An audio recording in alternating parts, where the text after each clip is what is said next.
Ibnu Qayyim rahimahullah ta'ala mengatakan, hidayah itu ada 4 tingkatan ya. Hidayah yang dikatakan hidayah itu ada 4 tingkatan.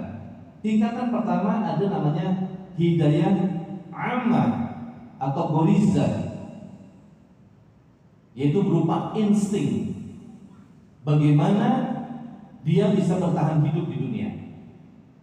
Dan Allah berikan ini hidayah gorizah ini menyeluruh semua makhluknya.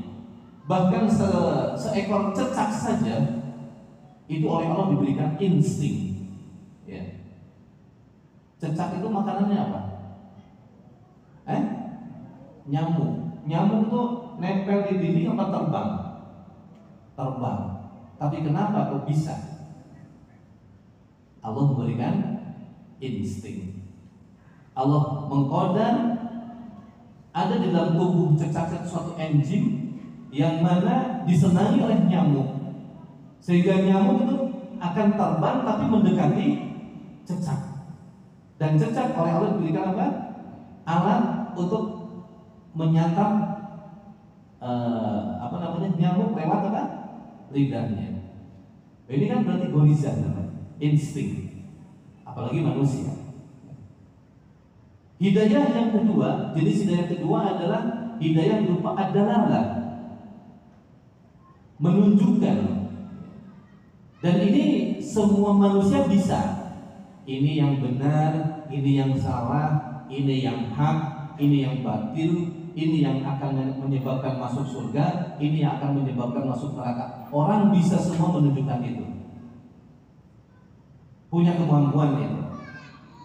Itu namanya hidayah adalah. Yang ketiga, hidayah at-taufik wal iman. Nah, ini beda lagi. Taufik wal iman ini khusus Allah berikan kepada orang-orang yang Allah kehendaki. Kalau orang itu tidak dikehendaki, sekelas Abu Thalib, pamannya Rasulullah, bagaimana Abu Thalib melindungi baginda Rasulullah, melindungi penyebaran Islam, bahkan menjadi bentengnya baginda Rasulullah. Tapi ketika Allah tidak menghendaki hidayah keimanan kepadanya, Nabi Muhammad sekelas Nabi Muhammad pun tidak bisa. Bahkan Nabi ditegur oleh Allah, ya, innaka la tahdi man ahbabta walakin Allah yahdi man yasha. Muhammad, kamu tidak akan bisa memberikan petunjuk berupa iman, ya, taufik, sekalipun kepada orang yang kamu cintai. Siapa orang yang dicintai Nabi Muhammad saat itu? Abu Thalib. Ya. Innaka la tahdi man ahbabta walakin Allah yahdi man yasha. Akan tetapi Allah lah yang memberikan hidayah taufik, hidayah iman, itu pun kepada orang-orang yang dikehendaki.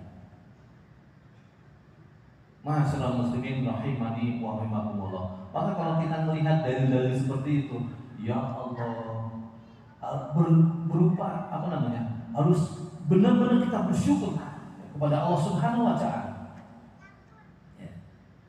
Dan kata Ibnu Qayyim, hidayah yang keempat, endingnya ya, adalah hidayah ilal jannah, petunjuk menuju surga.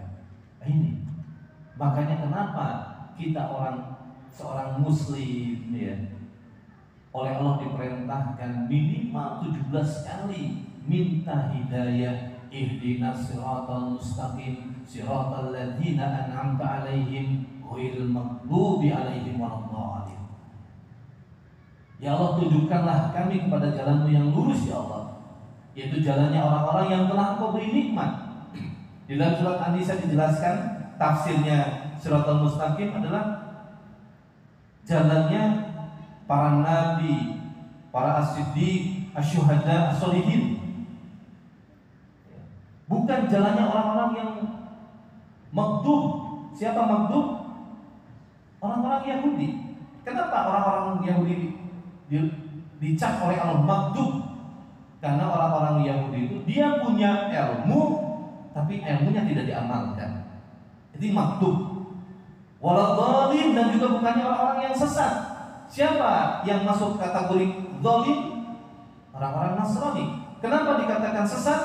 Karena orang-orang Nasrani itu ibadah tidak berdasarkan ilmu, semangat ibadah tanpa dasar ilmu. Ini peringatan kepada kita dari Allah. Bukan hanya semata-mata, oh Yahudi seperti itu, oh Nasrani tidak. Kita sebagai umat Islam, ya, jangan sampai banyak ilmu tapi nol di dalam amalannya, sebagaimana orang Yahudi. Berarti itu ya percuma, ya. Banyak ilmu tapi tidak diamalkan. Padahal Allah menaskan di dalam Al-Quran, wa tilkal jannatu lati urithumuha bima kuntum ta'malun. Ini surga aku wariskan bagi orang-orang yang beramal, bukan orang-orang yang berilmu. Kalau wa tilkal jannatu lati urithumuha bima kuntum ta'lamun, kayaknya kita nggak kebagian jatah ini. Karena apa? Karena yang dinas orang yang mengetahui, yang mengerti, yang berilmu. Tapi keadilan Allah kalimatnya bukan bima kuntum ya'lamun, tapi ta'malun, yang beramal. Makanya dikatakan innamal a'malu bi khawatimiha. Sesungguhnya amalan itu nanti yang direkam oleh Allah, amalan yang terakhir ketika menjelang ajal kematian kita, baik apa jelek.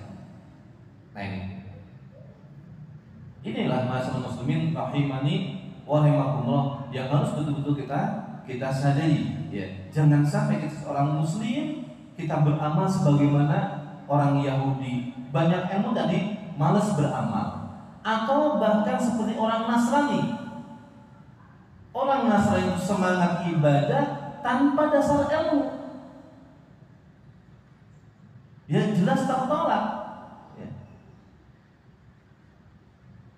Dan ilmu pun harus sesuai dengan runtutan ilmu yang diajarkan oleh baginda Rasulullah SAW. Kenapa? Karena Nabi juga sudah bersabda, man amila amalan laisa alaihi amruna fahuwa radd.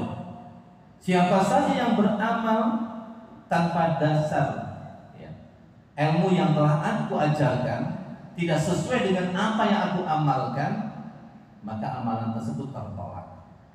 Ma'asyiral muslimin rahimani wa rahimakumullah. Inilah yang harus betul-betul kita pahami, bahwa kita sebagai orang iman, ya, supaya benar-benar di dalam kita dekat dengan Al-Quran tadi itu tadi.